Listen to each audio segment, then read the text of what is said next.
What up, cappers, gamblers, punters, hustlers, low baggers? Happy Tuesday, January 28th to all of you. Thank you for watching Sportsbook Review. This is Betting with the Bag. We have a juicy card ahead of us. 2 NHL games, 8 NBA games, and then a big college basketball card. We're going to be joined by Parlay Poppy in 6 minutes to break down the 2 NHL games. Then Teddy Covers will be joining us to break down NBA and NCAA basketball, and then Maxwell Smart will destroy the college basketball card, much like he did yesterday. What a day for Max. 11-5 on the show, plus 5.55 units. There was a lot of winning going around. Matt Randall hit the taint play today by 30 points. Lamont Williams hit his 2-team parlay. There was a lot of winning going on. For me personally, I lost on the Tampa Bay Lightning -1, and I watched the first half of the game. They were dominating the first period, and then my nemesis, Jamie Benn, steps up in a situation where I've been fading him after breaks and before breaks. So, Jamie Benn, you got me right in the old drink hole, right in the bottom mouth. Way to go, Jamie Benn.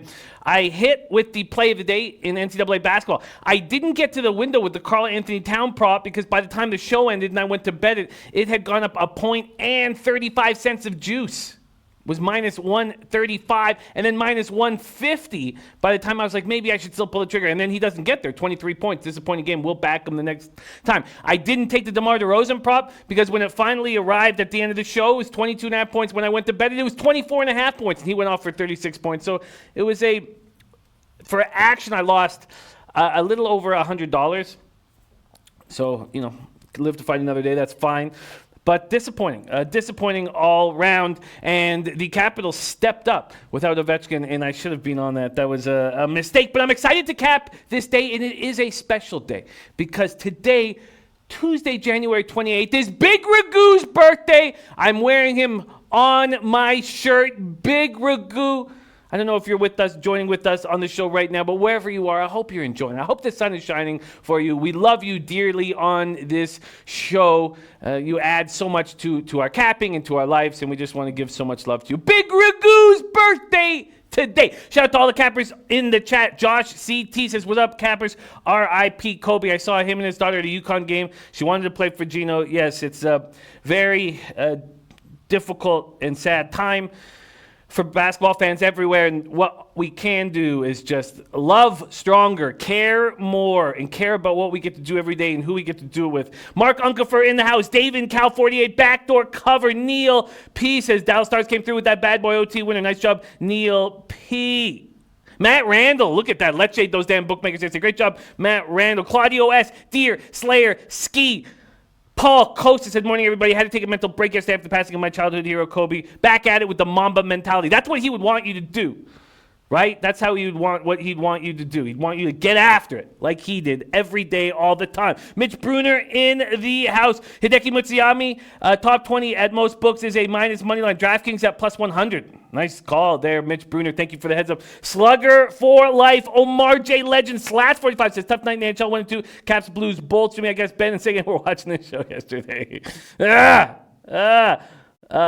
very, very, very irritating. Yes, he got me. He got me. Paul Coe said, "Jimmy, did Jimmy announce the changes coming to the show yesterday?" No, I did not. And I've been told not to. So I will follow direction. Jackie Treehorn in the house. Jeff Joseph said, "Toughest Super Bowl to predict in years, but under is the way to go for me." Wow, Jeff Joseph going against the market move there. Mark Unkefer, Series Business.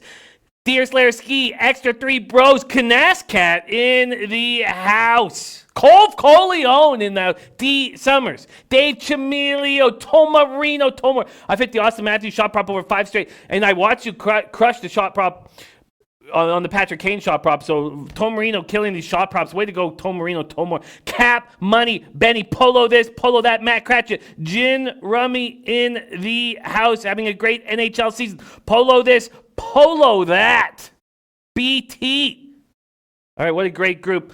So we have 2 minutes before Parlay Poppy will be joining us to break down these two games in the NHL. Anthony Hollis took Cavs money line last night. That's gorgeous. Anthony Hollis, I don't know how you can pick and choose when to back these Cavaliers, man. That's spectacular. Alvin Smith, Jerry, we the best. Prince of the City. Said I DM'd you back about we'd like to get you on the show to talk about, right? Isn't that possible, Prince? Federer and Joker, isn't it possible? Isn't that match tomorrow at like 6 at night? Please let us know, because we'd sure love if you could come on for a little bit. If you can. There's Nasty Nate in the house, man. Any day with Nasty Nate is a good day. Carlos Peroge, Cap Money, Benny. About to give out some immaculate picks. I like that. Richard Lee says, Tain is back. Elliot V in the house. Christopher Commentini. Ben Sports 24/7. Love it. Paco Healy. How did I not see Paco Healy in the house? Gotta love Paco Healy. All right, so we've not been posting Max's NCAA record. We will talk about that. It's just because we missed some plays when he was on a hot streak on his Twitter account, and then his Twitter account got shut down. We're going to discuss that. We're going to discuss everything, and we are going to celebrate Big Ragu's birthday together with winners. There's Rod Zawacki in the house. Let's welcome to the show the pride of Long Beach, California, Parlay Poppy, joining us on this Tuesday morning. Parlay Poppy, how you doing, my man? Oh my God, Jimmy the Bag. SBR Low Baggers was popping. It's Tuesday. I've absolutely abused my vocal cords this weekend, so if I'm a little bit low testosterone, just bear with me. We'll be back to normal tomorrow. How we doing, guys? It is post-All-Star break. Plenty of time for us to cash the bucks. So many different angles in this post-All-Star break season leading into the playoffs, Jimmy. I'm so excited for this part of the year. How we doing today, my man? We are doing good. All is well. All is well. Neil P says Jimmy lives in Costa Rica. Yes, I've been down here for 2.5 years. 2.5 years, and we'll be talking more about that soon. But Parlay Poppy, 2 interesting games on the slate. I've already pulled the trigger on one move. I almost pulled the trigger on the Sabres, and I decided not to. Let's pull up the best odds page on the planet, sportsbookreview.com, and see what we are dealing with. Let's move over to NHL and see what we are dealing with right now, and let's make sure I'm logged in. I am not, so let's log in so that I have Pinnacle as my opener. Oops, there we go. Okay, it's going to take me a second. Let me just move over to quickly. Well, while I'm doing that, let's talk about this spot. We're calling our Parlay Poppy back. Sorry, this is not as smooth as I was hoping this would go right off the top, but Parlay Poppy back with us. Parlay, I thought very hard about making a move on these Buffalo Sabres, but my fear was that a back-to-back after a big break for a very young hockey team might not be too bad. And do the Sabres come out sloppy? Is the Senators' first period a possible look, now that I've said that out loud? Buffalo opening up at -170. They're now at -190. And this total opened up over 6, heavily juiced to the over, and it came back. There was even a 6.5 on the board, and it came back to 6. I am on the over 6. Anderson Yulmark, what do you think of this spot, Poppy? The over 6. I think the market's going a little bit against that way. I definitely can't argue it. But look, we got to remember, this is an old school rivalry, right? But not really so much anymore due to the fact of where these teams have ranked for, the better half of the decade here. We do know that we might get Skinner back. We probably will get Skinner back, which is a huge boost to the offense on Buffalo. And Hellberg playing an absolutely outstanding game. 50 of 53 shots. Stop versus New Jersey yesterday. That was wild. And I'm pretty high on these Ottawa Senators, despite them not being very talented. DJ Smith is doing work with these guys. Craig Anderson's going to be in net, and that's a disaster. 3-8 on the road. He's the worst goaltender out of the 3 guys on the Ottawa Senators. So the thing here that I really like, Jimmy, I agree with you that a first period look may be a possibility with Ottawa, but they just don't score enough goals. It's so difficult to back them. And not only that, the under, if I don't think there's going to be goals, the under 1.5 goals has actually hit 8 of the last 11 for Buffalo in 8 of the last 14 for Ottawa. And guess what? In those 14 games, Ottawa probably has about 4 goals in those 14, 4 to 5 goals in those 14 games. So it's tough for me to think that that's going to happen. The thing that I like to angle here is the fact that I know that the home team has won at home in the last 6 meetings since November 2018. So that's a very recent sample size, and covered the puck line every time in those 6 games. I mean, Ottawa respectively 29th in goals scored on the road, 30th in goals allowed. And while Buffalo, despite not getting enough shots off at home, they're still ranked 8th goals for at home, the 8th most goals scored in all of the NHL. I think that Buffalo still maybe have a little slimmer glimmer of hope to be in the playoffs. Ottawa is going to reside into their fate, and I think it's important for Buffalo to open up here on Ottawa, and I trust this enough that I'm going to take the regulation line at minus 120 due to the fact that I know the home team's won. Buffalo still should be beating the bad teams, and the puck line has covered in every single one of these home games between these two clubs. So I'm taking that, and I also think that the Eichel prop, 23 points against these Ottawa Senators in 15 games, that's almost 1.5 points per game for Eichel, and we know how hot he's been in the goal-scoring department. So Eichel props, if you guys have that available for a score, that may be a nice plus money look, but we're going Ottawa. I'm sorry, not Ottawa. We're going Buffalo at minus 120. Buffalo should win this game 7 out of 10 times for me. Jimmy the Bag. I agree. I just find the volatility increases after a long break. Sabres kicking off their season's on the line here. I know they're way out of it, but 5-game homestand, 9 of their next 10 at home. You said Skinner is coming back. I just have this funny feeling that the Senators on the second half of a back-to-back after a long break might be good for them, for this young squad. They got beat up last night. I mean, Holberg was fantastic. They got outshot 53-35 last night. They have 1 regulation win in their last 11 games. I'm on the over 6. I think there will be goals. I think the Sabres will play a little sloppy. I think their 75.3% penalty killing will come back to haunt them. Both teams allow over 3 goals per game. I'm going to take the over 6, and I was happy that the market went against me so I could get a better spot. Tomar leaning on the Eichel over 3.5 shots, and our parlay poppy liking the Sabres and liking Eichel prop. Let's move on to the second game on this card, Blues Flames. Binnington will be back in net. He did not play last night against the Knuckleheads in that 3-1 loss in Vancouver. As our Rod Zawacki said, this Blues team dominates with 0 days rest. What was that stat? They've won, 6-1 on 0 days rest. But Jin Rummy, who is having an excellent NHL season, up over 31 units, is on these Flames. D. Summers has told gone over in 12 of Ottawa's last 17 games. Yes, and it was fortunate to do that yesterday in the Devils game. I mean, the Senators scored 2 shorthanded goals in 30 seconds to turn that game around. The Devils did everything they could to lose that game and still didn't lose that game. I can understand why Poppy is on these Sabres. But let's talk Blues, Flames, Binnington, Rittich. Last season, the Flames were awful after the break. They lost 5 of 6 games. In 2018, they lost 6 straight. Before them were after regulation. The Flames lost 2 of 3 before the break, 5-2 road defeat against the Senators right before the break, but they had won 6 of 8 before losing 2 of 3. Blues arrive in Calgary after kicking off 4-game road trip through Western Canada with that loss against my Knuckleheads. Binnington had last night off, as I said. The Blues have now lost 3 straight. They have Parayko back. Let's see what the market is telling us at SBR odds page. Sportsbookreview.com. Let's see. We are getting Calgary opening up at minus 112, an 8-cent move towards them, and this total sitting at 5.5. Parlay Poppy, what's your move? Blues Flames. Very true on that stat with the Blues 4-1 actually back-to-back days, and 4-1 to the over on back-to-back days. Now we know they did play last night. That was an absolutely good game by Allen and the Blues. I just think that the Canucks actually came out with some passion, and Demko, if you saw some of the stops, he was absolutely outstanding. I'm not really going to give any type of lack to the Blues. That was a great effort.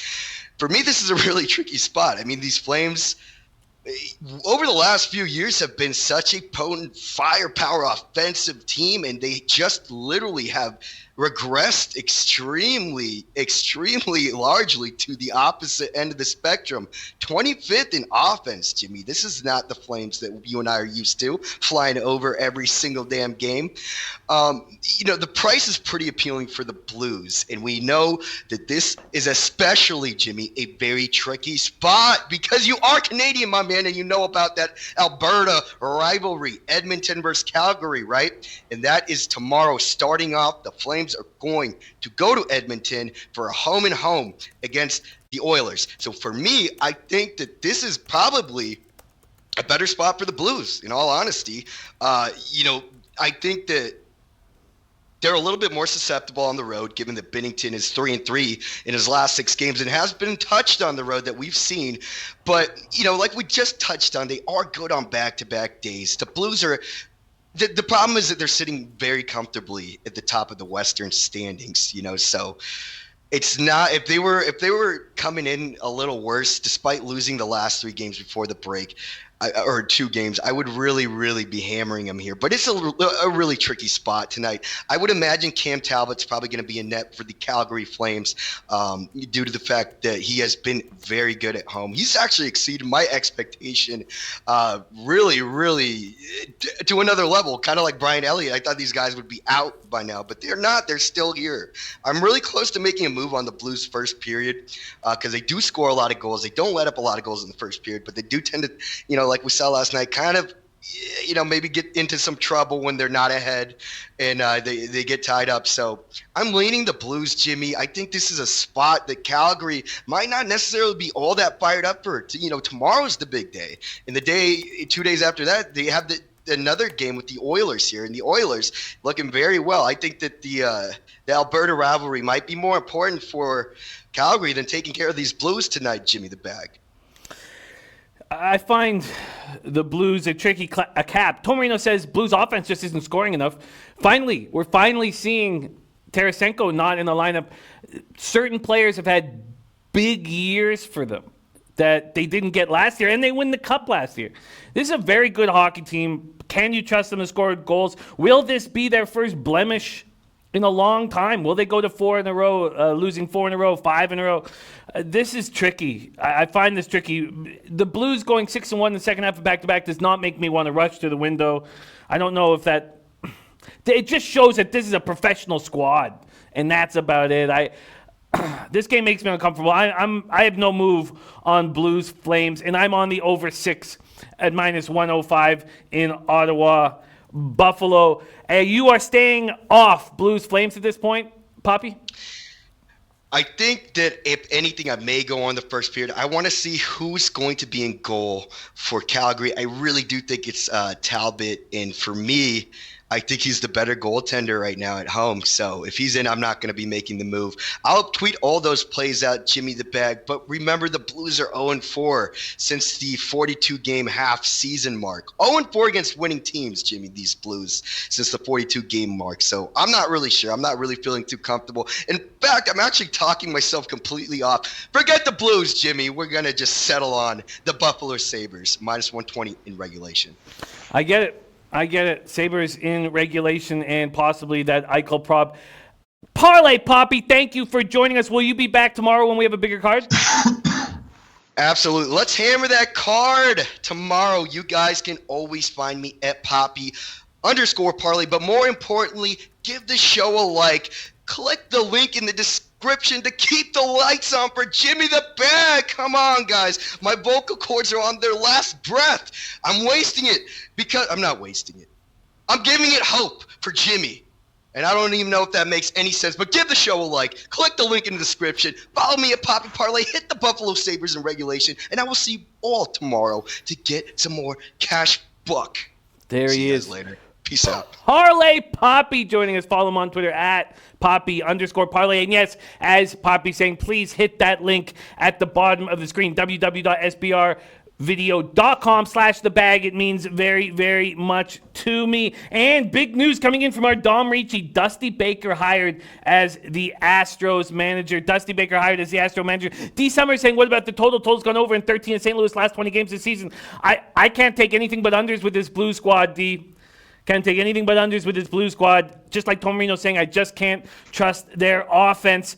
Dave Burke in the house. We have DJ Big Boss saying, nice shirt. Yes, very happy to wear this on Big Ragu's birthday. Big Ragu's birthday today. All right, let's bring in Teddy Covers coming to us live from Las Vegas, Nevada. Teddy Covers, how you doing, my friend? I'm doing all right, but I got to wish Big Ragu a happy birthday. Happy birthday, buddy. Yeah, it's great. He's a big part of our low bag family, whom we love dearly. Let's talk NBA. Teddy Covers, very nice looking card in front of us. Have you got to the window with anything? Only one bet in the NBA last night. Boy, I got lucky last night to escape. I mean, two bets last night, and one of them I thought was right, and then there was an insane fourth quarter between the Jazz and the Rockets. And then, of course, one that I was dead wrong about was Sacramento, and then they had about the best final 3 minutes of regulation you're ever going to have, and then stole it in overtime. So split out yesterday. The only move I made today was on the Memphis Grizzlies. At -1, it's -1.5 right now is a prevailing number. You can still find ones out there. Was pick 'em last night. And it's just a Denver team coming off back-to-back wins. They're not healthy. We trust Memphis right now. and the Grizz have a long home losing streak to the Nuggets that they were talking about. This has to end tonight. I thought the price is very reasonable. And Denver, even though they've gotten a little bit healthier, they're still a very banged-up basketball team. I think Memphis wins the game. I laid the point with the Grizzlies. That's the only move I've made in hoops for Tuesday. Grizzlies backing these Grizzlies, 500 at home, but a different team clearly over the last month. Nuggets pace last 5, 24th in the NBA. Grizzlies pace last 5, 5th in the NBA. Let's see what the market is telling us. Let's move over to NBA on the sportsbookreview.com odds page right now and take a good look at this Nuggets Grizzlies spot. Memphis opening up as -1, as Teddy told us, now -1.5. And this total opening up at 226 and has gone all the way down to 223.5. That's a pinnacle opener. Nuggets coming off 117-110 win at home over Houston on Sunday night. Millsap out. 10th straight game. Jamal Murray will be out for the 7th straight game. Plumlee will be out for the 3rd straight game. Beasley and Porter Jr. have stepped up, especially Porter Jr. Memphis coming off a 114-109 home win. Did I say Memphis off? Sorry, Nuggets are coming off the 117-110 win at home over Houston. I might have said Memphis there. Memphis coming off 114-109 home win over the Suns on Sunday night. Memphis won 10 of 15 games since they last played Denver, a 9-point loss in Denver. And everybody producing for these Grizzlies, 5 players in double figures. Do you agree with this total, Teddy, that's gone down from 226 down to 223.5? I can understand why it went down. It's not a total move that I made myself, but certainly when we're talking about a Denver team that doesn't want to run with Memphis and a Denver team that's shorthanded, we can anticipate the Nuggets trying to slow the pace tonight. So I can understand why the move went down, but because I like the Grizzlies, at least partially, it's not a move that I'm going to make. There's at least a modest correlation between Memphis and the over tonight. Denver's game plan is to slow it down. That's not the way the Grizzlies play their best basketball. Tom Marino says Porter is playing great. Denver young players are playing better, getting more minutes. He says he is on Denver. Teams aren't looking past Memphis anymore. They aren't that good. Denver is much deeper. And yes, I'm going to copy and paste this. Well, I'll bring it up when we start talking NFL. Thank you, Dom Ricci. NFL star David Boston was on Dom's show yesterday, lighted up with Dom Ricci, and loving some props that we've been talking about. So thank you for sharing that with us, Dom. And do watch Dom Ricci's show, Light It Up. I believe it's on at 9 p.m. Eastern at night, 9 p.m. Eastern. Love it, Dom. Okay, let's let Tom Marino lead us into this next spot. There's Lamont Williams joining the chat. Lamont Williams fresh off that 2-game parlay winner last night. Nice work, Lamont. Torino says, I'm on Dallas first quarter -2. Dallas offense is best in the NBA. Phoenix depends heavily on Booker. Dallas has been undervalued the last 2 weeks. Let's talk about Phoenix, Dallas. Dallas opening up at -6, now at -7. This total opening up at 227.5, now down to 226.5. Pace last 5 for the Suns, 9th in the NBA. Pace last 5 for the Mavericks, 21st in the NBA. Mavericks on the second half of a back-to-back after defeating the Thunder 107-97 on the road last night. Doncic goes for 29 and 11. Porzingis 14 and 10. Mavericks have now won 6 of their past 8. Tuesday's game is expected to include the Mavericks debut of Willie Cauley-Stein. And the Suns enter off that 114-109 defeat at Memphis on Sunday. What do you think of this spot, Teddy? Phoenix, Dallas. So I didn't play it. I leaned over in this ball game. And certainly we're talking about 2 teams that are capable of lighting up the scoreboard. We're talking about 2 teams that have no hesitation about pushing pace, and 2 teams that have their fair share of defensive deficiencies, especially Phoenix. So my gut reaction here was looking at the over. I think the pace is going to be there. And you talk about Dallas playing 21st in pace over the last 5. At least some of that is schedule related and some of that is injury related. That's not the case now. They're as healthy as they've been, even without Powell in the lineup. But from a pace standpoint, this one feels to me like a game, like a track meet. And from a who's going to get stops standpoint, I'm not convinced either team's going to get stops in bunches here. So the lean definitely towards the over in the Suns-Mavs game as opposed to anything on the side. I didn't have any strong lead on the side at all, Jimmy. A lean to the over. Let's talk about the first move that I have made today. I went ahead and took the Knicks Hornets under 209.5. I understand why I stayed off the Magic Heat under yesterday. There were so many moving parts with players I didn't know were going to be in the lineup, and then it had moved down so much by the time it was announced that I stayed off it. If I hadn't taken it, even at the end, it still would have cashed. Same thinking goes in this Knicks Hornets under. Hornets coming back from Paris. Their pace in the last 5, 28th in the NBA, 95 possessions a game. Pace last 5 for the Knicks, 30th and last in the NBA at 94 possessions a game. I'm on the under 209.5. I got that at minus 102. It's now down to 208.5 at Pinnacle and 208 everywhere else. Hornets have lost 8 straight. They played pretty well. They played great in the first half against Milwaukee. Got under the Bucks' skin, but then, as always, they can't finish games. And they didn't finish it there. Milwaukee completely took over in the second half. Hornets won the only meeting between these two squads so far this year, 1-3, 1-2, November 16th in New York. And the Knicks snapped a 2-game slide by winning 110-97 Sunday night at home against Brooklyn. I'm on the under 209.5 here. This is my only look that I've got to the window with. Teddy, what do you think of this spot, Knicks-Hornets? I certainly wouldn't talk you out of it. I mean, Charlotte's in a really weird situation, and a situation that I don't really know how to handicap. When you're talking about a team that, they played pretty bad basketball for extended stretches in January. All right. But they've had kind of like a vacation where they fly out of town. They play one marquee game. And as you mentioned, they played well for a half in that contest, then come back, get a couple of days extra rest. In theory, they're supposed to be energized tonight. Although Charlotte was in, I'm not going to say a comparable spot, but a rested versus unrested spot. Last week they got blown off the floor at home. They're not a team I trust to lay any price with. From a side standpoint, it's Knicks or pass. The Knicks have played better ball. They really have over the course of the last couple of weeks. But from a total standpoint, I'm with you 100%. Charlotte's not going to push pace. The Knicks aren't going to. The Knicks are doing with 3 point guards that all have different styles. With Peyton and Niklina and Dennis Smith. And when you have 3 point guards that don't play the same way and you're shuttling them in and out of the lineup, the Knicks offensive flow is what it is, which is not, they're not one of the more offensively efficient teams. Makes a ton of sense to me, this under, actually. I'm going to take a second look at that because it absolutely, you talking about it and then me talking about it says this is something that I might have overlooked today, Jimmy. That under makes a lot of sense at first. Thinking through it. I love it. I love hearing that. That's the only look that I've got to the window with. Let's keep rolling.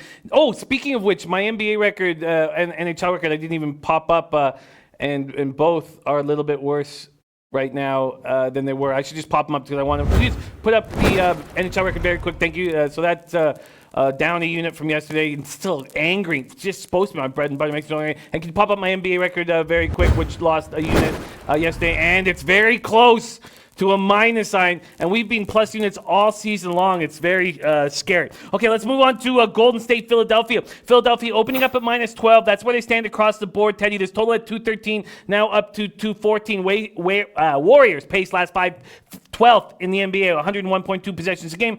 Sixers pace last 5, 26th in the NBA at 98.40 possessions a game. And you have to think with Josh Richardson out with a strained left hamstring that pace is not going to improve anytime soon. Sixers improved to 21-2 at home following that 108-91 win over the Lakers on Saturday night. Tobias Harris goes for 29. Ben Simmons, 28, 10, and 8.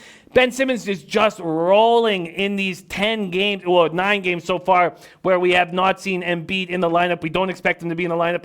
again today. Matisse Thybulle playing very good basketball. They're very active defensively, and Thybulle and Simmons are looking so strong defensively. Golden State lost 129-118 to the Pacers on Friday. 13th loss in 14 games. D'Angelo Russell rolling, but this is a Warriors team that has given up on the season, and Willie Cauley-Stein was traded to the Mavericks.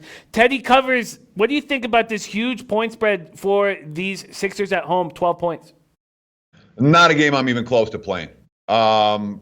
Philly has proven themselves not to be trustworthy in games like this where they're stepping down in class. They get up for the Lakers, big game against the Lakers on Saturday.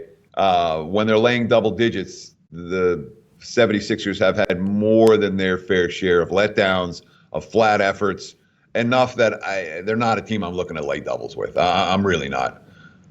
Even against Golden State. And I mean, when you really go back, I spent some time with the Warriors this week tracking results because I've had no read on when Golden State, when I want to be betting on them and when I want to be betting against them. And I went through, game by game for the last 2 months for the Warriors. And you know what? I still don't know when to bet on them and bet against them. They lose half their games by 8. They lose the other half by 20.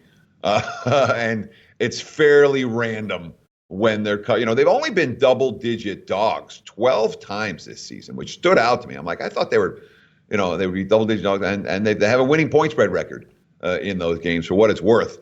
But anytime you're taking the Warriors, and again, I don't trust Philly, but anytime I'm taking Golden State, it's only a hold your nose and, I have to fade the other team type of bet. There's no bet on for the Warriors right now. I don't think there will be. What interesting stats. That surprises me as well. I would have guessed that they would have been over 500 when they're double-digit dogs, but I would have thought there'd be more than 12 times that we've seen that. I want to give a big shout-out to our guy Shadow, who means so much to us. Says, cheers, all low baggers. Sorry I'm late. Recovering from heart surgery. I'm on Ottawa, Buffalo, over 6, St. Louis, Calgary, first period under, and Florida State +1, Richmond +9, and Virginia Tech. Sorry, Virginia Tech. Virginia Tech -2. Shadow, man, God, your strength and how you deal with adversity is so inspiring to all of us, and just so wonderful to see you in the chat, and just thank you for showing us how to fight and how to fight back and deal with adversity. It means so much to us. So much love to you, Shadow. Wonderful to see you in the chat. So wonderful to see you in the chat. So after talking this through, I guess I would say, and I guess we should just let it go, but there is a slight lean towards the Warriors at this point after hearing that breakdown from Teddy. A slight lean to the Warriors. Let's move on to these. You talk about the Warriors being tricky. These Cavaliers, man, at home against the Pelicans tonight. A beautiful victory, 115-110 last night, or 115-100, excuse me, at Detroit. Shocking. They were swept on a 3-game homestand against very bad teams. They lost by an average of 14.7 points, and then they turned it up. You talk about the Warriors, I just want to stay away from all Cavaliers games. They look terrible. They've lost their last 7 home games at Rocket Mortgage since December 23rd. Pelicans finally win with Zion. Shouldn't say finally. They win in their 3rd game with Zion in the lineup. 21-11. He looked very good. 123-108 win over the visiting Celtics. He's averaging 19.3 points, 8 boards, and shooting 66.7% from the field. Cavs on the second half of a back-to-back. New Orleans open as 7-point favorites. They're now all the way up to 9-point favorites. This total's gone from 233 to 232. How do we attack this game? Teddy Covers. Well, yeah, Cavs on the second of back-to-backs off a win. Although, again, I watched that game against the Pistons last night. And Cleveland played well enough to win, but Detroit was a no-show. And, without Derrick Rose in the lineup, the Pistons are as bad as any team in the NBA, and it showed. Cleveland controlled the flow throughout.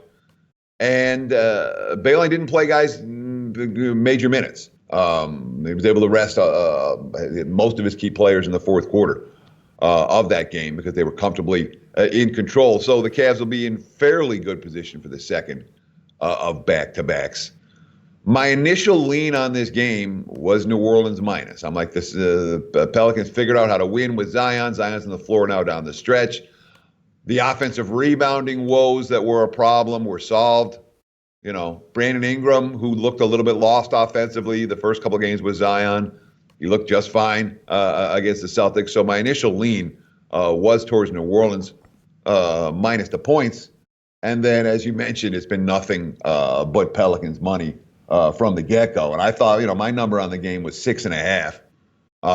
And that's a the second and back-to-backs game. So you want to put something on. But really, I adjusted something for that. But, maybe 7 I could lay here. I can't lay 8.5, 9. I'm just not ready to lay that price with the Pelicans on the road yet. As much as you want to bet against Cleveland off a good game, the price isn't right for the Warriors. And again, the Celtics loss to the Pelicans had as much to do with Boston missing 1 million 3-point shots as any other factor. It's not like the Pelicans have the type of defense where I'm comfortable laying this point spread range on the road. So the initial lean was towards New Orleans. I have completely talked myself out of the game and will not be involved. What do you think if this gets to 10? Do you think we make a move on the Cavs? I wouldn't talk you out of it, but it's not a move. When you're betting NBA bottom feeders, all you're hoping is that the opponent doesn't crush them. And, Cleveland's right at the bottom. There are teams where, right there with Golden State and with Charlotte. I think those are my 3 lowest power rated teams. And, I'm not generally looking for reasons to get on those teams. I'm much more inclined to be looking for reasons to fade them. Yeah, it's, they're an uncomfortable team to have any money on.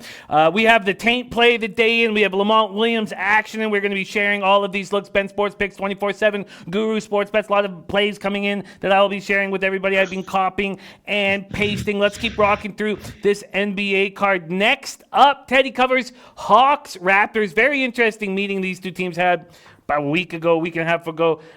Very interesting. It looked like the Raptors were in complete control, up 21 points. And, man, it used to be in the NBA, you'd be like, I got, 10 points. You need to get into double digits to be safe. Now you need to be over 20 points to be safe. There's so many more possessions. Things are moving. They're moving at such a fast pace with all these threes being taken that no lead is safe right now. Hawks, Raptors. Raptors opening up at -12. There are some 12.5s on the board now. This total stuck at 233. Hawks pace last 5 second in the NBA. Raptors pace last 5 11th in the NBA. Raptors are rolling right now. 7 straight wins. That equals their season best winning streak. They beat the Spurs 110-106. Siakam goes for 25 in the first quarter, 35 in the game. Lowry will pass Jose Calderon, possibly the worst defender I've ever seen. In the all-time leader in assists. Patrick McCaw is still out. Rondé Hollis-Jefferson out. So a couple bench pieces out.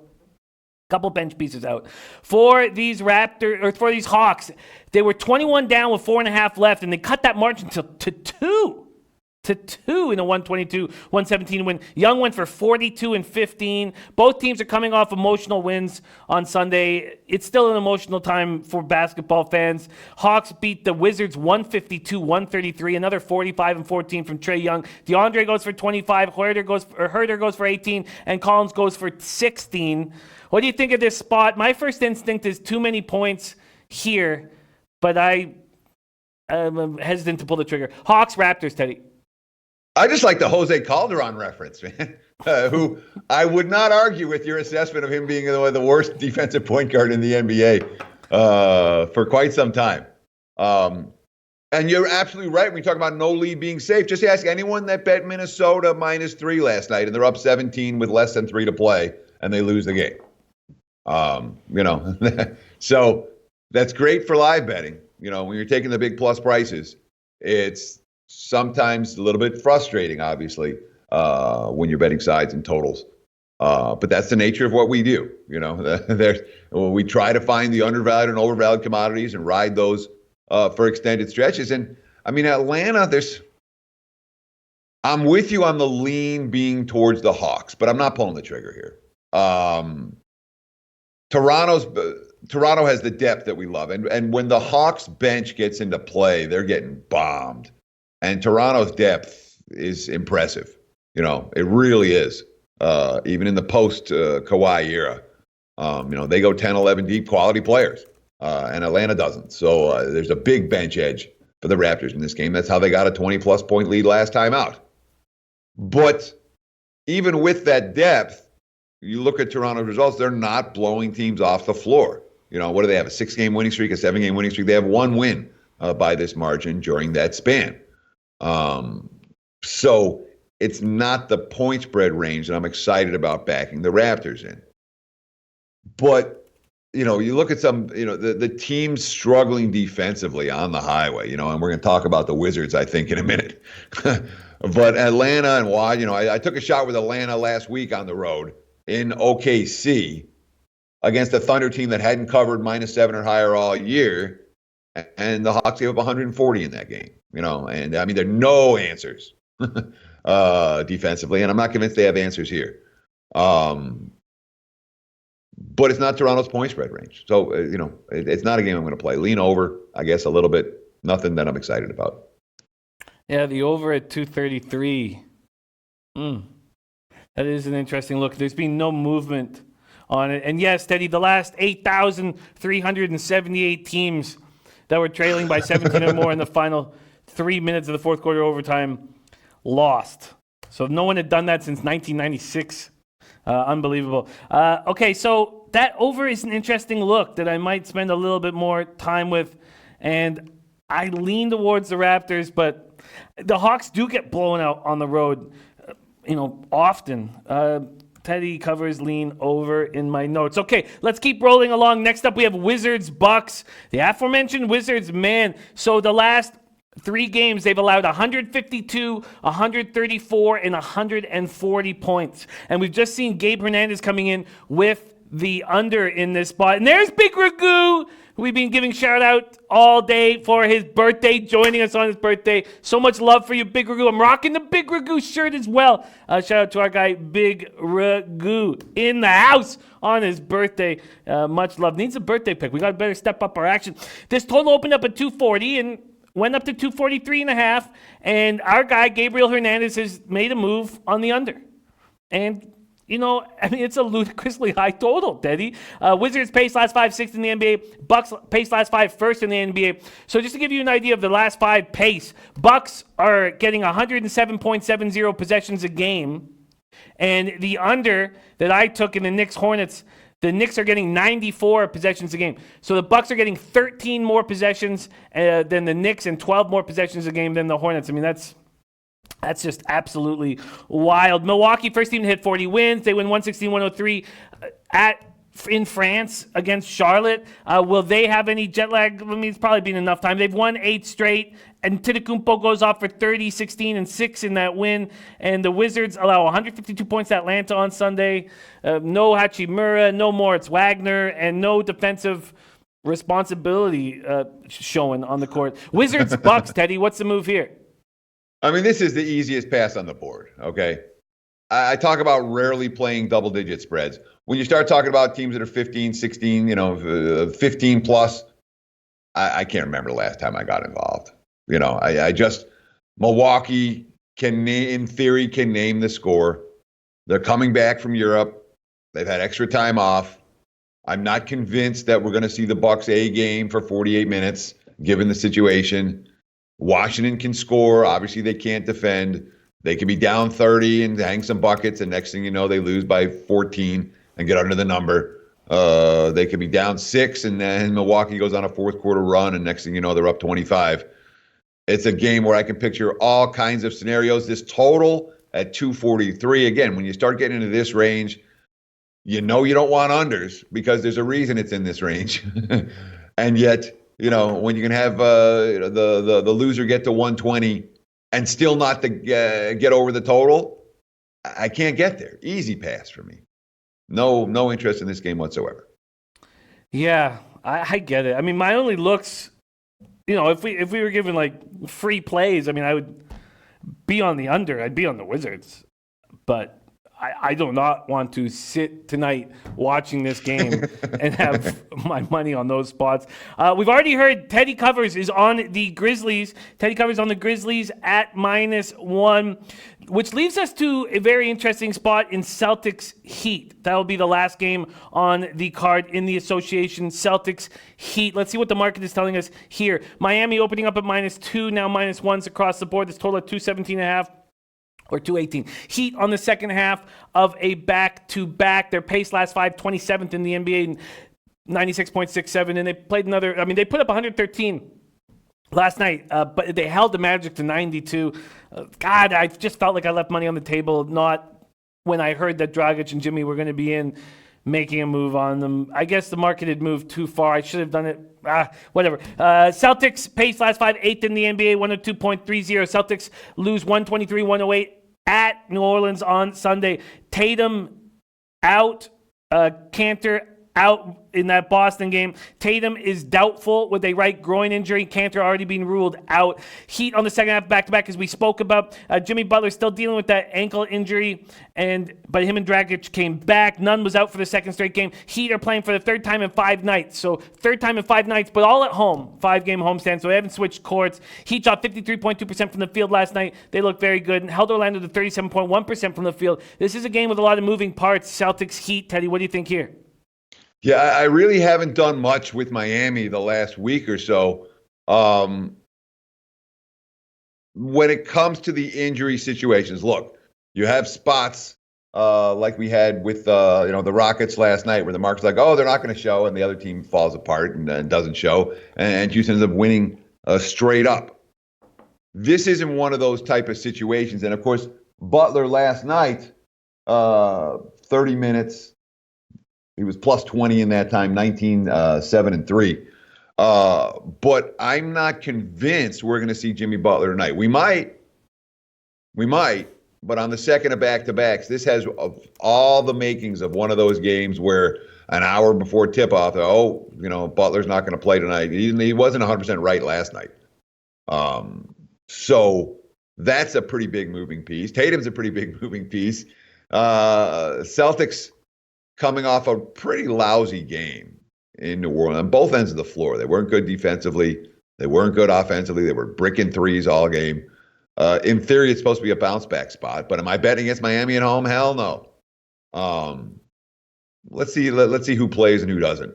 But it's not a game I'm likely to get involved with.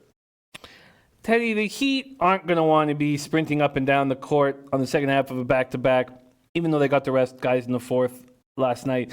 27th in the NBA in pace at 96.67. And then we have the Celtics, who played lousy against the Pelicans, and we know the Pelicans like to sprint up and down the court. They didn't show defensive intensity, which I expect will be there tonight, as these teams will likely meet in the playoffs. What do you think of taking this under at 217.5 or up to 219 at Heritage, 217 at Pinnacle? What do you think about looking at that 219 and going under it? Yeah, so I mean, conceptually, I don't disagree, but pace-wise and three-point shooting-wise, I wouldn't be surprised. Again, the Celtics are off a game in which they shot a bunch of threes and didn't hit anything. And that's not always going to be the case. A pretty good three-point shooting team. So is Miami. And Miami's jacking up a ton of threes of late. So I worry about this turning into a three-point shooting fest. And all it takes is, a couple of those crazy minutes where you get, 22 points in a minute. They're draining threes back and forth and a couple of fouls. And next thing you know, you're up against it total-wise. So I can understand conceptually why you're looking at the under, but matchup-wise, it just feels like the type of game that both teams are going to be jacking up threes, and that definitely concerns me when I'm betting unders. D. Summer is saying the total's gone over in 8 of Miami's last 11 games. I have a lean towards the under, and this is a lean that I may get to the window with, but at this point right now, money coming in on the over, and because it's funny, Teddy, with Boston expected to be shooting better, Miami's not going to shoot as well as they did last night, I expect, on the second half of a back-to-back, heavy legs late. I'm going to leave that as a lean and see how high that number goes up. Number goes up. I've only got to the window on one play. Teddy's only got to the window on one play. I'm on the under 209.5. That's down to 208.5 or 208 in that Knicks Hornets game. And Teddy's back in these Grizzlies at -1. Teddy, we're about to move into our NCAA portion of this show. Do you have any looks on this card that we can talk about for the rest of it? I didn't play anything in college hoops today. I didn't even I thought about playing Florida State. I missed the number, and the more I read about it, I wasn't that excited about it. And that's really the only thing I came close. I was looking on the other side of that Richmond VCU game that I heard you talk about a few minutes ago. Someone was on Richmond. I was looking at the VCU side, and I talked myself out of that. And it wasn't a day where I spent a ton of time on college hoops, and it wasn't a day where I found a whole lot that jumped off the page. It's been NFL props I've had center stage for me over the last 24 hours. And speaking of those props, did you get to the window with anything? Yeah, we got a bunch of stuff. I got a whole report for you guys. If you want me to go through it, or you want to save it for tomorrow, you tell me. Yes. Why don't we save it for tomorrow because we only have 6 games in NBA tomorrow, so we can cap those games and save a nice big 15 or 20 minute chunk of time and then break down all of your looks. So that's a good idea. Why don't we save that for tomorrow? So I'll leave that note here on the top of my page that another props day tomorrow. Beautiful. Teddy, thank you so much for sharing all your hard work and insights with us. We love it very, very much. Follow this man on Twitter at Teddy_Covers. And very excited to hear all of your looks tomorrow. That will make the show a lot of fun. Teddy, thank you so much for joining us. Have a big night, my friend. I'm not going to have a big night. I only got one play. And I'm not, again, right now I don't look like he's going to have a whole lot more. But that's fine. We don't want to bet where we don't have edges. I really appreciate the time, Jimmy. Always a pleasure. Thank you, Lowbaggers. Have a great day. And again, happy birthday out there if you enjoy. We'll talk tomorrow. Thank you. There he is, Teddy Covers. We go right from Teddy Covers to our Maxwell Smart coming off a big day in college basketball. 11-5 plus 5.55 units since including Friday, Saturday, Sunday, and Monday. He is 26-16 on official plays for this show, plus 8.44 units. And we have been hesitant to show his record just because we didn't get 27 plays when he was on a hot streak on his Twitter account. And it was my fault for falling behind. And we have let go of that need to have those games, even though Max's record would look better if we had those games. So before we roll into Max's opening graphics, let's share his record with everybody. Rafa, my man, can you please show his overall record? We are inching up on 50 games over 500 for Maxwell Smart. 50 games over 500. He is up 12.44 units on the season on official plays he's given on the show. And then the best bets record is not as glorious, but there is still time to fix this best bets record, and it cashed yesterday. So that is Max's action, and it is a very exciting record to show, nearing 1,000 plays on the year. Can we please roll the intro for our Maxwell Smart, Rafa? It wasn't until 2018 that the diamond in the rough went from hooligan to king of the world. The guy couldn't play for shit, dog. He was awful. But can he cap? Guess he can. All right, there it is. Maxwell Smart in the house. Max, you are coming off a very successful day, and I know you wanted it badly. You got what you want, and congratulations. And it seemed like the chat was rolling yesterday because you hit, and then the taint play today hit very, very easily. How are you doing on this Tuesday morning? Yeah, I'm doing all right. Definitely suffering from my usual nose whistle, which is quite active this morning. But it's good to get back on track. I'm hesitant to go heavy today when it comes to volume, but there's a lot of situations on this card where I think there's value if you hit the openers, specifically unders, and then you sell some points on these unders, because when you look through the margin of over-unders for a lot of these teams that are on the board today, what are you going to notice? You're going to notice that a lot of these teams go under or go over by more than 4.5, 5 points, and that's a plus 125 to plus 140 on your book every time. Well said. Well said. Let's start breaking down your looks. Let's go with the first official play that you dropped for us. Oh, you dropped a bunch. My fault. Sorry. There's okay. The first one I want to talk about. Why don't you break down this Florida spot for us while I'm hammering out your plays for my spreadsheet. Let's go with Florida right now and break it down here. Florida opening up at -4.5, and that's when you got on them. Another reason you have to follow Max on Twitter. -4.5. It's now up to 6.5 at Pinnacle, 6 at all the other books. At home against Mississippi State. Why are you backing Florida here?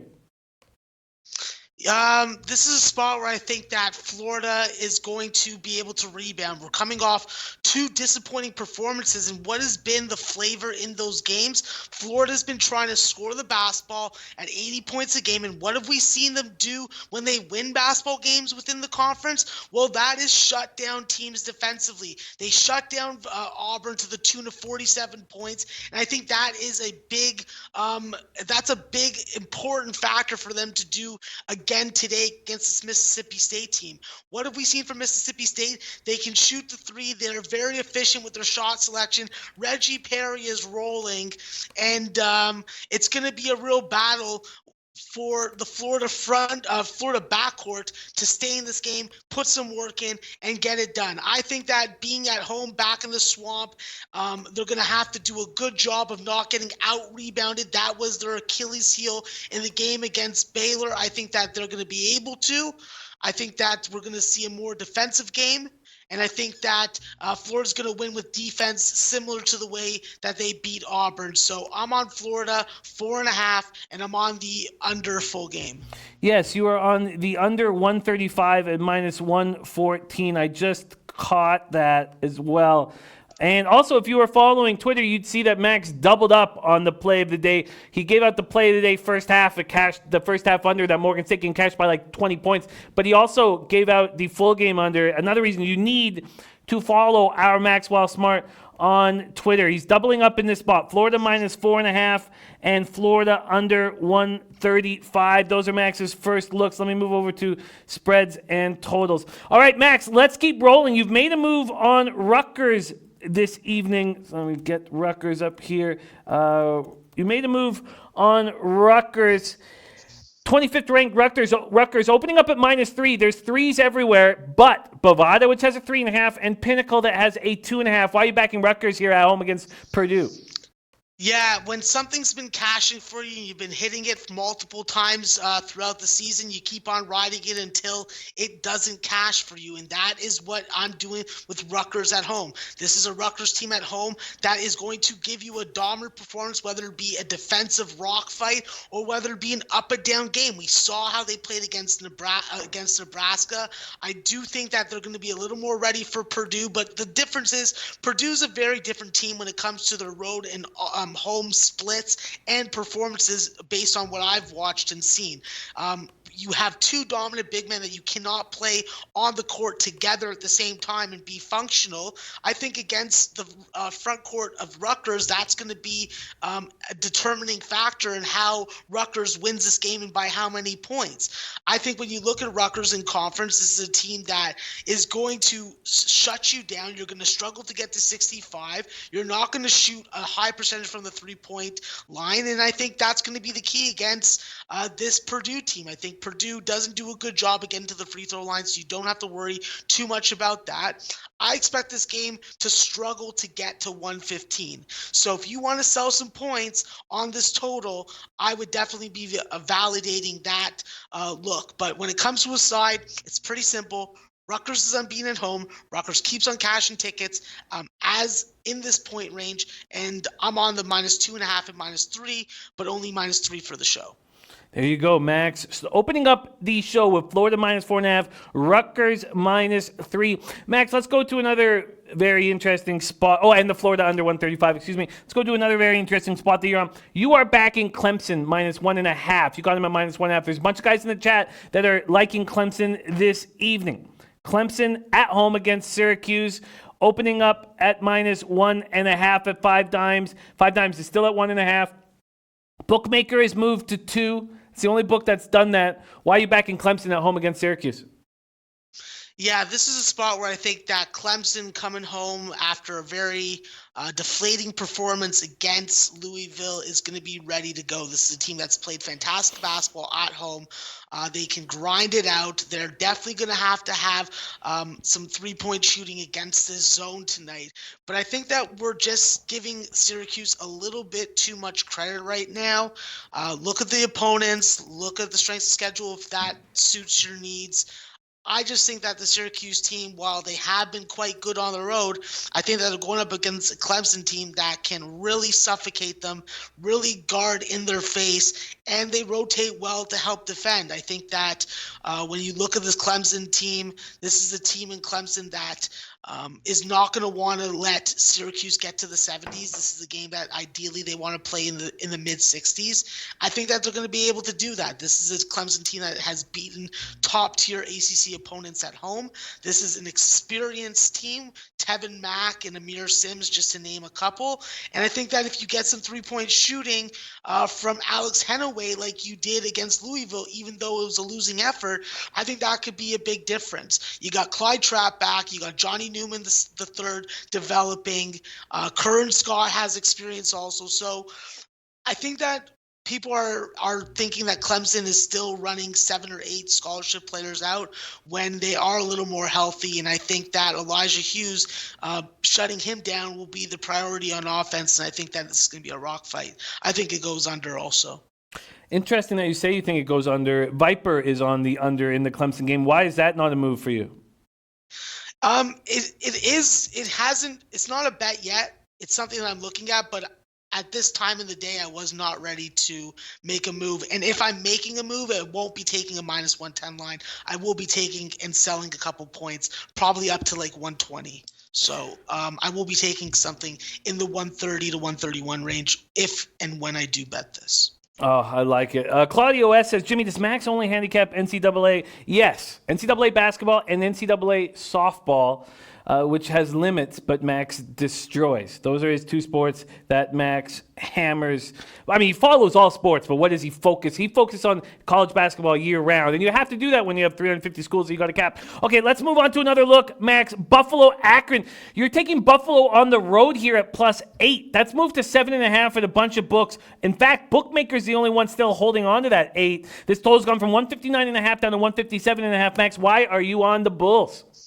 Yeah, this is a dangerous spot for the faint of heart. This was a number that I was arbing last night, and this was a high value play at the number that I got. I think that when you look at Buffalo, this is a team that definitely had a deflating performance at home versus Kent State. This is a perfect opportunity for them to go back out on the road and do something against the best team in the MAC, and that's Akron. Akron definitely has the offensive pieces to put Buffalo out early, but with Buffalo's depth and Buffalo's dominant guard play from Graves, Ronald Seguin, to name a couple, I think that's going to be the difference in this game. They have good size with Josh Mambala down low. I think that Antoine Johnson's finally coming along. I expect Buffalo to not win this game, but I do think that they can hang within 2 buckets of them.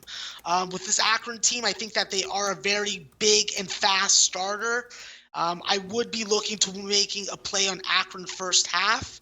But I do think in the end, Buffalo finds a way to backdoor cover this game. And like I said, I'm not expecting them to win this. I'm expecting them to stay within it.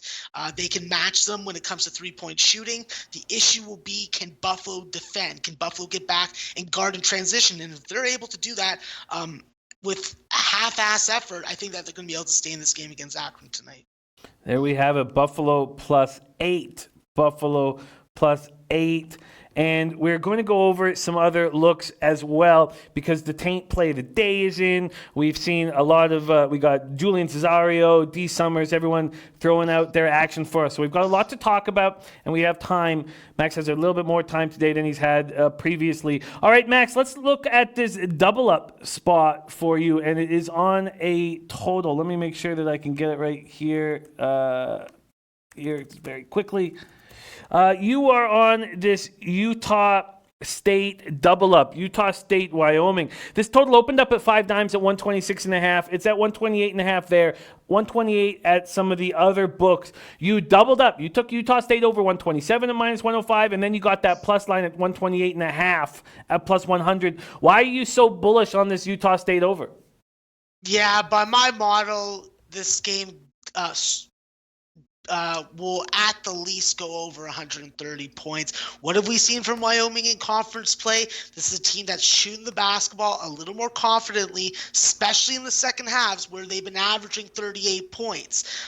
When you're scoring that type of output from Wyoming, it gives me a lot of comfortable feelings when I see this number and my model agrees with it. When I look at Wyoming, you're getting good performances out of Jake Hendricks.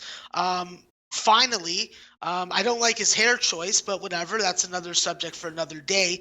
The issue is, what is Utah State going to do offensively? I think that Utah State's going to win this game by margin, so I do think that there is going to be a little more up and down. What have we seen Wyoming do in conference? Go 7-2 to the over. I think that when you look at this Wyoming team, they do have a little bit of confidence. They have stayed within the number versus a couple of the top dogs in this conference. And I think that they're going to get up for this game. I think that there's going to be a decent home crowd, and by my numbers, this game at the least hits 130, and at 128.5 and 127, there's enough value to make both those plays official, and that's what I did. I'm going to tail this. Look, this is my first spot on the board that I'm tailing Utah State over 128 at minus 105. That is available at Heritage. Let's keep rolling along. Rhode Island under is your next look. Shout out to everybody in Rhode Island. And we love our nasty Nate, who comes to us from Rhode Island as well. Rhode Island under 140.5 is your look. Let me make sure that I can grab it right here. Rhode Island at George Mason. At George Mason. You are at under 140.5, and you can still get that at Bovada, Intertops, and Pinnacle. It's 140 everywhere else. Why are you on the Rhode Island George Mason under, Max? Yeah, what have I seen from Rhode Island on the road is Rhode Island is very stout and ready to play on the road. I've seen them go into hostile environments. I've seen them be able to come back from behind. I've seen them be able to prove that they are a very dangerous team in the second half. So anybody on George Mason tonight, I recommend a first half bet, but I don't recommend a full game bet on George Mason. I think that the Rams have shown specifically against St. Joe's, Duquesne, St. Bonaventure that they can come back. And let's be frank, their scoring margin in the second half is just gaudy at 57 points. So there's only two other teams that outscore teams by more than 4 points in the second half, and that's Maryland and LSU. So when I look at this Rhode Island team, they're built for the road. They got a dominant inside player in Cyril Langevin. You have two good ball handlers, improved ball handlers from last year in Fats Russell and Jeff Dowden. And with Tyrese Martin evolving and really being that fourth scoring option that's giving you double-digit points, especially over the last 5 games, it's a hard team to go against. So the way that I'm looking at this, my numbers like this under from 132 to 137. So I'm getting just enough value to make it an official play. But how I look at Rhode Island is if they're going to win this game, they're going to win this game by margin, they got to keep George Mason under 65. And without Jameel Hardwell Jr., I'm worried about how the ball movement is for George Mason. They're still missing Justin Kier, who went out again with a foot injury. So at this number, it screamed under. My model liked it, and my eye test and statistical backup liked it.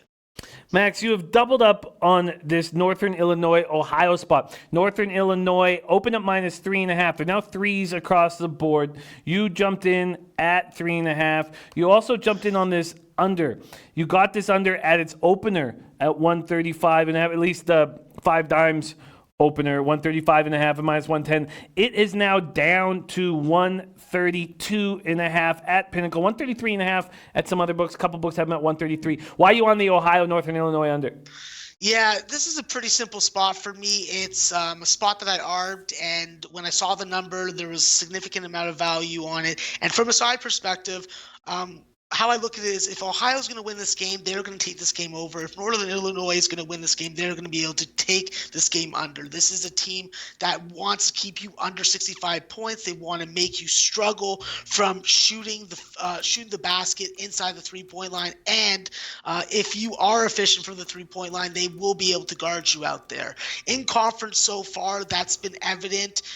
These are just a battle of different tempos. And I think that when you look at Northern Illinois with Eugene Germain, and Trenton Hankerson and Darius Bean, you have enough offense on your home court versus an Ohio team that has struggled to win games on the road. I think that this Northern Illinois team has been good to you offensively and ATS-wise in conference. I think that they continue to do so tonight.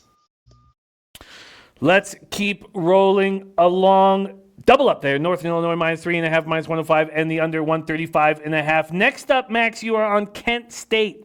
Kent State +4, which is where you can get them right now. This total, though, has gone down 2 or 2.5 points from 148.5 down to 146 or 146.5. Max, why are you backing Kent State +4 on the road at Toledo? Yeah, I think that Kent State definitely got off the schneid beating Buffalo. I think they're able to carry it on. They've already beat this Toledo team, so I will say that there is a revenge factor for Toledo. But the fact is, this is a Kent State team that is going to be able to win with defense tonight, just like they did against Buffalo. They're going to limit Toledo to under 70 points. They're going to make every shot that they take difficult from the field. And when Kent State forces turnovers, which they do about 15 a game, they're going to pressure ball handlers, going to get out in transition, and they're going to get easy buckets. The key for the Flash is rebounding their opponents. If they can out-rebound the likes of Marion Johnson and Luke Kanapke, I think that they're going to be just fine in this game. I think that Kent State's proven that they can go out on the road. I think that they're definitely going to have a stout defensive team on the perimeter to deal with, so it's just going to put a lot more pressure on Antonio Williams and guys like Danny Pippen and Troy Simons to get their three-point shot off. I think that the Flash go in, win this game, but for show purposes, I took the +4.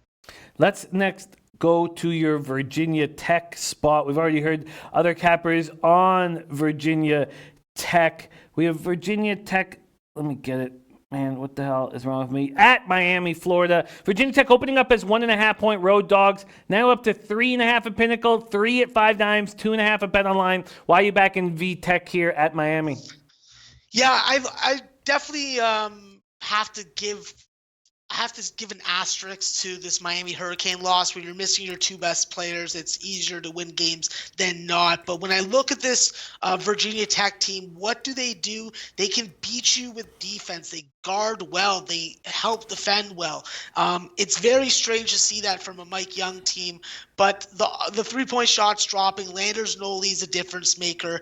I think that this Virginia Tech team is continued to be undervalued. I had this game lined at 5.5, even with Chris Likes in the lineup. So you want to give me 2.5, you want to give me 3, I'll take that all day.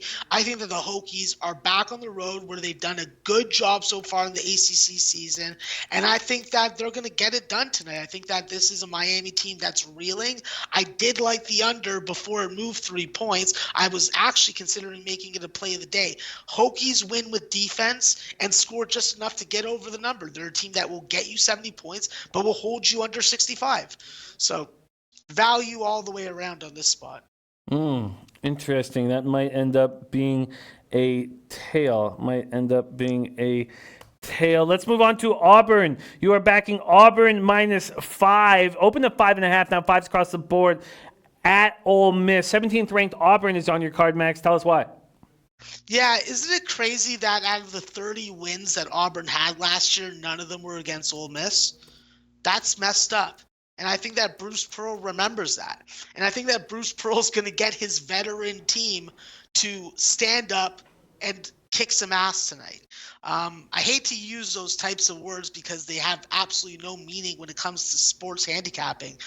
But this is just a simple spot of motivation, situational revenge, and I think that you got a weakened Ole Miss team. We've seen what they've done in conference. They lose their games by an average of 10 points. They struggle at home, and now they're playing at the slow tempo that really just doesn't suit their offensive and personnel makeup. Yes, Bree and Tyree's going to give you 25 points, but what is everybody else going to do on a consistency level? I think that Auburn comes in, smashes, and does not take any chances like they did against Florida. So Auburn all day. Samir Dowdy's going to be my player of the game. I expect him to score 20. Those are Max's looks that he is locked in. Did I get them all, Max? I believe so. Florida -4.5, Rutgers -3, Buffalo +8. Doubled up on the Utah State over, once at 127, once at 128.5. Rhode Island under 140.5, Clemson -1.5, Northern Illinois -3.5, and the under 135.5. Kent State +4, Virginia Tech -2.5, Florida under 135, and Auburn -5. Before we get to your additions, we got time. Questions are coming in. One is coming in from Mr. Holmes. Mr. Holmes says, what about Butler and Georgetown? What about Butler and Georgetown? Let's take a look at this spot right now. 16th ranked Butler opening up as a pick'em. Georgetown now 1-point favorites. This total's gone up from 141.5 to either 142 or 142.5, Max. What do you think about this spot, Butler, Georgetown? Yeah, definitely not one of my favorite spots on the card from a side perspective. With this Butler team, you got to really take away that number 13 and really decide who's going to win the battle of tempo in this game. We know what Butler wants to do. We know what Georgetown does. Georgetown is more fluid, more up-tempo, where Butler is going to slow you down and really frustrate you and limit you to the perimeter. I think that with Aaron Thompson being out or being questionable with a wrist injury, that is going to play a big factor on how I determine what to do with this side. Without your starting point guard, you're always at a disadvantage, hence Michigan tonight. But from a total perspective, I look to the under. I think that Butler is going to be able to get their tempo of game. I don't think it's going to really play a factor of whether this is played in Georgetown's gym or Butler's gym. I think that with this Georgetown team, if you're going up against them and you have the size to limit your saving down low, I think that you can definitely beat this team. We know what Butler has on the perimeter in Baldwin and McDermott. I expect them to be front and center in this game, and I look for a change in fortune because the last 4 games have gone over for Butler, and look at the results, 1-3 with an overtime game. I think they get back down to the type of Butler basketball they play, and at this number at 142, I think it's a great look towards the under. A great look towards the under. Are you going to make it an official play? No, I'm not. All right. Copying and pasting a couple things here. Okay, next up we have a question about this Texas A&M spot. This comes from our Christopher Comentini. Texas A&M at Tennessee. Tennessee opening up as 11-point favorites. This total's gone from 121 down to 119.5 at Pinnacle, and bookmaker 120 at 5 times, 120.5 at some other books. And Chris is thinking about backing Texas A&M plus the points. Do you give him the green light? Yeah, I don't really have a good edge on either side of this spread. I was looking towards the over when it came to a total, but this game has not provided enough value on either total or spread to give me any kind of play to make. I think that when you look at Tennessee, what are they going to be able to do offensively against the likes of Josh Nebo? Josh Nebo is definitely the difference maker for Texas A&M. If he gets into foul trouble, it really limits Texas A&M's offensive capabilities. I think that when you look at Tennessee, you have Sandro Vescovi back in the lineup now. He's a late winter semester addition. I think he's going to play a big factor at the point guard role, taking over for Lamonte Turner, and it's just a spot that I feel uncomfortable betting either side or either total. So lean to the over, no play on the side. The next spot Chris is wondering about is Nebraska at home against Michigan. Michigan opening up at -3.5, now 4.5s across the board. The total's gone from 147.5 down to 145, anywhere between 145 and 146, depending on where you shop. What do you think of him backing Nebraska here as a home dog? I agree with Nebraska on the spread just because when you're missing your point guard and you're struggling to get Isaiah Livers back, and then you're going to rely on David DeJulius and Eli Brooks to run the point. I think that's going to be a disadvantage. You're going up against Cam Mack, who is a serviceable point guard when it comes to Big Ten standards. When I look at this total, I think that we missed the best number. This line opened at 150, and seeing it go down to 146 just has taken away every kind of edge that you can have on the total. I think it's something that you play live, you watch and see what type of pace and tempo Michigan's playing with and how efficient they are from the field early. That's definitely going to depend on Franz Wagner, but I do think that Nebraska has a good shot of knocking off Michigan outright tonight, so I support the play on Nebraska. Rolling through this card, doing a great job. Looks like we're going to be able to touch on all of these games. Wonderful work, Max. Next question comes from our AM Plus Money, whom we love on this show dearly. AM, please send in a play of the day this week. We miss you. I've had the pleasure of hanging out with him. Also, if you like what you're seeing, if you like this contact, please hit the link at the bottom of the YouTube page, www.sbrvideo.com/thebag. It means a ton to me right now. There are some changes going on here for me, and it helps me very much if you hit that link. Check out our best sportsbooks page. Okay, next up, Max, is a question from our AM wondering about this Pittsburgh-Duke spot. Pittsburgh at 9th-ranked Duke. Duke opening up minus 16, now 16.5. But AM's wondering about this total that's opened up at 137.5, now at 138. He's wondering if we should go over it. What do you think about this over in Pitt-Duke? Yeah, I apologize, AM. This was one of the spots I avoided of the card. There were a couple games that I just did not have an edge or a will to even look in for one. And when I look at this Duke team, they're capable of exploding offensively and turning it into a 20-point game like that. But then there's other times where Pittsburgh and their suffocating defense can really play a factor and keep this game ugly and keep this game within the number. So there's no edge for me there from a spread perspective. And from a number perspective, I keep on going back to how Pittsburgh executed late in the second half for Syracuse and how that game seemed to be going over and then ended up staying under the number by a point or a point and a half, depending on what you got. This is a similar spot to me where I think that I would be leaning towards the under, but then that part of Duke being able to explode offensively in the matter of 3 minutes, and that would put the game over. So I'm uncomfortable both ways, but my initial lean was towards the under. Let's talk about some of these other looks on the card, and we'll still get to your additions, but we can do them systematically. First off, our Matt Randall, who gives, does so much for our show. Taint play of the day, an easy winner yesterday. He's on Bowling Green minus 1.5 for Taint. Ball State at Bowling Green. Bowling Green opening up at minus 1, now 1.5 across the board. 2 at Heritage. What do you think of Bowling Green here? Yeah, I think that with Bowling Green, what have we seen from Bowling Green? They played a really defensive, stout effort at home during conference play. I think out of the 4 games, 3 of them have stayed under. Similar line spots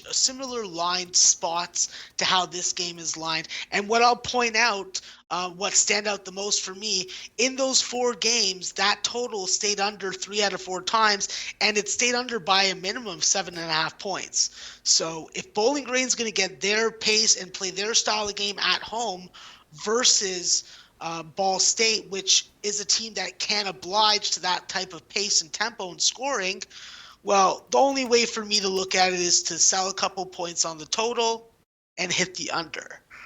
From a side perspective, Bowling Green's been very difficult at home. Ball State has been a little less stout on the road. From a personnel perspective, it's definitely going to be a matchup of Tajay Teague versus Plowden for Bowling Green. So it's going to be important for him to be able to guard in transition because he will take you out to the 3-point line. He will run the floor. He will handle the ball. But in the end, I look at Bowling Green as just having the matchup advantages that will be the difference maker and decide what happens in this game. So I be leaning towards Bowling Green, and I'm also leaning towards selling points on the total. But right now at 12:22, I'm not ready to make anything official.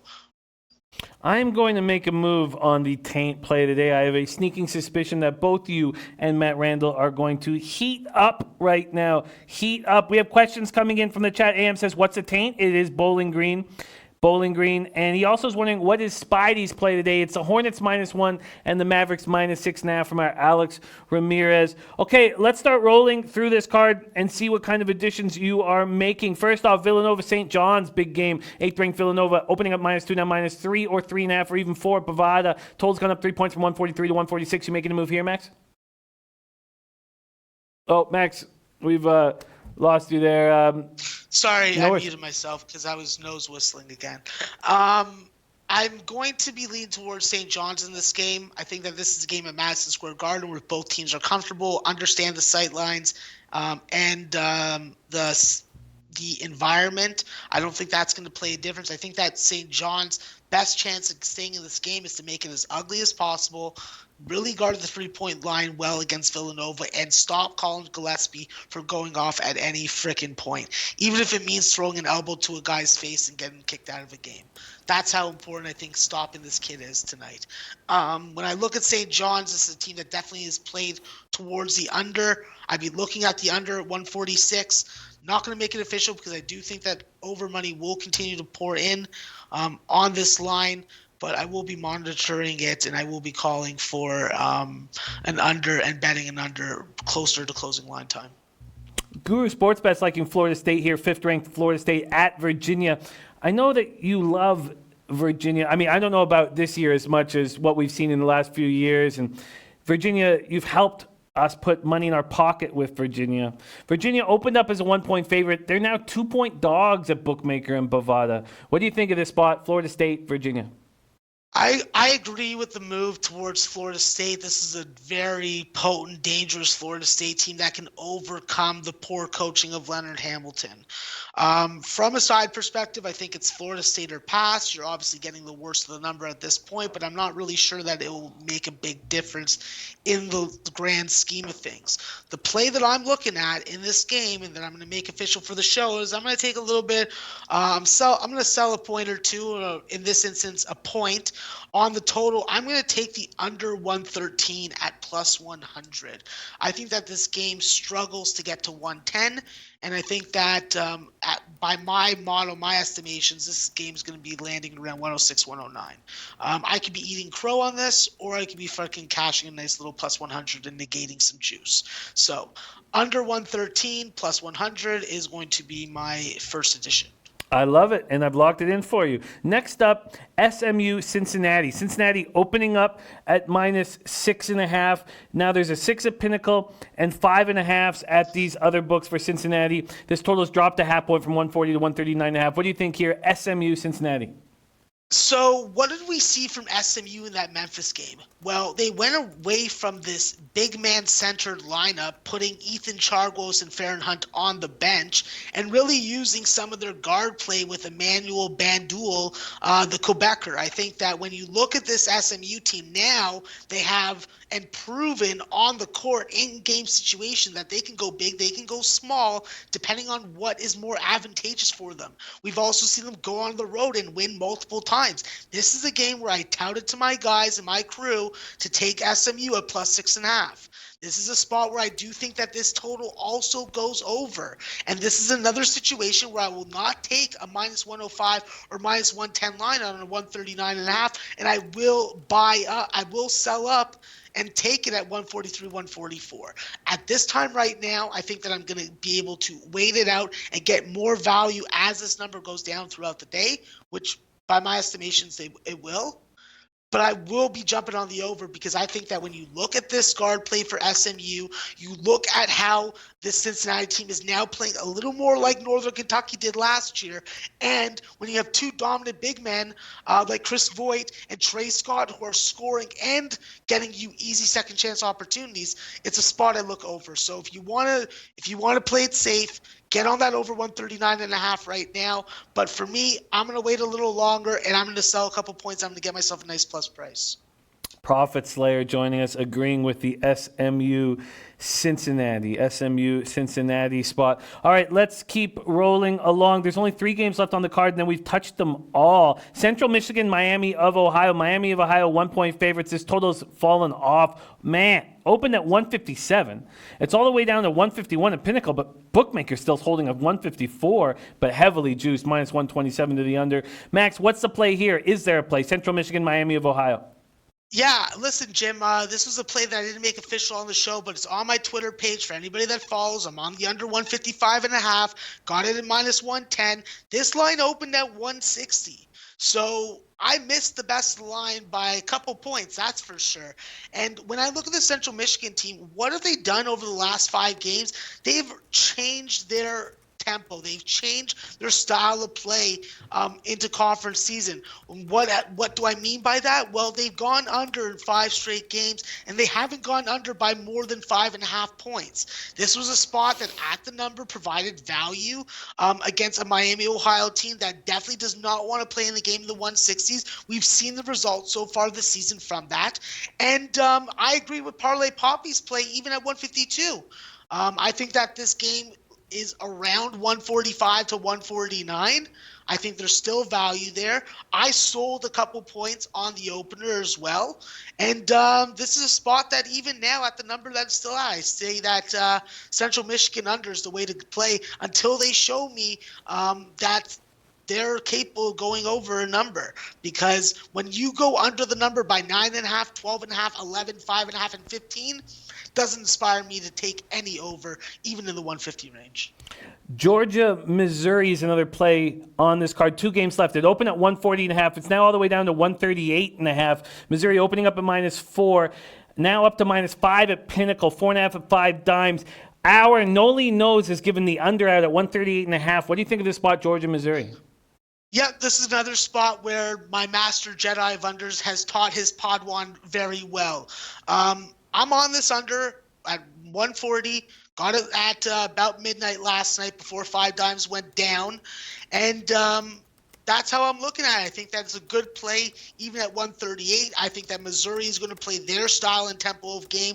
We've seen Georgia really struggle at times on the road. I think that continues tonight. You got a very good bunch of on-ball defenders in Drew Smith and Mark Vitale who are going to be critical to guarding Anthony Edwards tonight. I think that when you have an experienced scoring type point guard that plays good defense, I think that's going to be a big factor tonight. I look for Missouri to get their style of tempo, and I expect them to have a reversal of fortunes. We've seen them go over quite a few times so far already in conference season. I think that they play some good old dirty rock fight style Missouri basketball, and by my numbers, this line doesn't get over 135. So the under was a play for me, but I won't take it at a worse number for the show. Interesting. I get it. And the final look on this board, Max, Fresno State, Air Force. Air Force opening up at -3.5. Now there are 3s and 2.5 for Air Force. This total's dropped from 142 to 139.5. Max, what do you think here? Fresno State, Air Force. And after this, we've kept each and every game on this card. Yeah, this is a complete pass for me. I think that Fresno State, it's really a question of what type of performance you can get. You have that close come from behind win against San Diego State on your home floor. Now you're going into a hostile home environment for Air Force, who has been absolutely lethal at home and definitely provides some matchup disadvantages. I think that when you look at Fresno State, this is a team that you want to be taking first halves and first half unders with. But as far as full game, I don't have any kind of play or any lean. Maybe if I get bored during the day, I'll figure something out. But at this point, it would not be wise of me to advise anyone to go either way on this game. All right, there you have it. That's each and every game. Great job, Max. Each and every game on this card, hammered and discussed. I have made a move on 6 games. I'm going big on this card, much bigger than I usually do. I'm on the Utah State over. That's a look that Max doubled up on. I got 128 minus 105. I'm on the Virginia Tech minus 2.5. I loved Max's breakdown on that, minus 2.5, minus 115. Bowling Green minus 1.5, minus 109. I am tailing the taint play of the day. Florida State, Virginia. I'm taking the 115. It's juiced to minus 117. Max is buying down, but I'm going to take the 115 that's available on the board right now. SMU, Cincinnati over 139.5. Max is going to wait on that. I'm going to pull the trigger now at minus 105. Profit Slayer in the chat also liking that. And then I'm going to tail our Noli knows on the Georgia, Missouri under 138.5 at minus 105. You can get 139 at minus 120, but I don't want to pay that much. There you have it. This is Max's looks. Florida State, Virginia under 113 at plus 100. Auburn minus 5 at minus 110. Florida under 135 at minus 114. He's also on Florida minus 4.5, minus 103. Virginia Tech minus 2.5 at minus 110. Kent State plus 4, minus 110. Northern Illinois minus 3.5, minus 105. Under 135.5. Clemson minus 1.5. Rhode Island under 140.5. Utah State double up. Once at 128.5 to the over, once at 127 to the over. Buffalo plus 8 and Rutgers minus 3. That is the look for Max right now. Mark Unkefer, play of the day. Butler plus 1. Plus 1 is and then I told you about Noli knows. Let's talk. Julian Cesario, Villanova minus 2, Florida State plus 1, Virginia Tech minus 2, Butler plus 1, and he is on the taint play of the day. Prince of the City coming in with his Stripper Palooza play of the day. Halep Muguruza at plus 115, little parlay for Prince of the City. I'm going to copy and paste that right now. Prince of the City, thank you for sharing that with us, my friend. And we'd love to have you on the show to talk about the big semis in the Aussie Open. Raven in the Desert is on Clemson.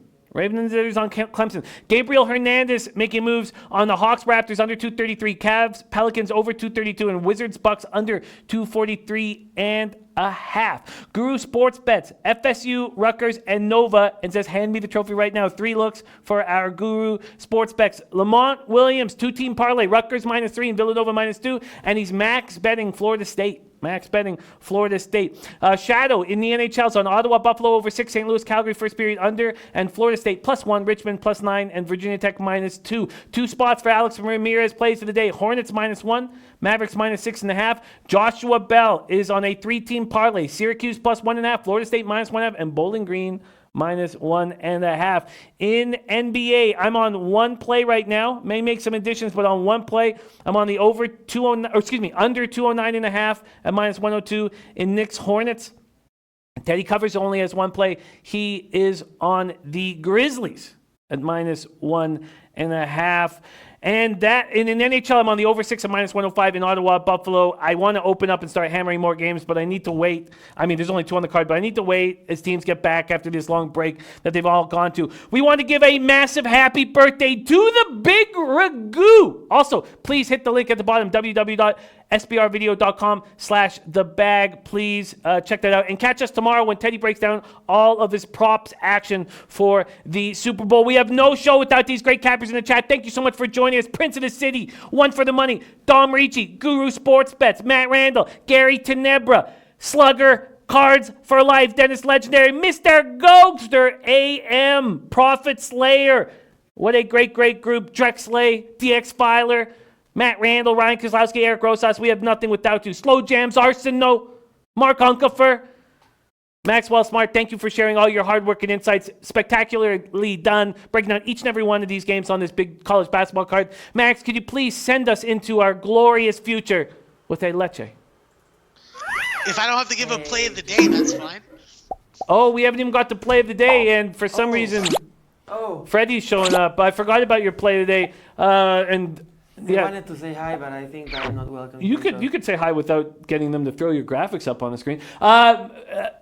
Sorry, I can't believe we missed your play today, and you're off of a winner. I'm just going to have Freddie here awkwardly behind me. What is your play of the day, Max? All right, well, I'll make it quick. I wanted to take Buffalo team total under in the first half, but it's too juiced. I want to take Virginia Tech under, but it's already moved 3 points. Same thing with Mizzou, 2.5 points. So I'm going to my fourth best play of the day, and that is going to be a play that I'm playing on the other side. I often say college basketball is a tale of two halves, and in this game, I think that there's going to be another one. The numbers really like Syracuse on the first half, and then for them to fold like folding chairs in the second half. I think Syracuse gets off to a good start. I think at +1, -115 on the first half, they will be able to cash that for us. So that is the play of the day. Syracuse +1 first half.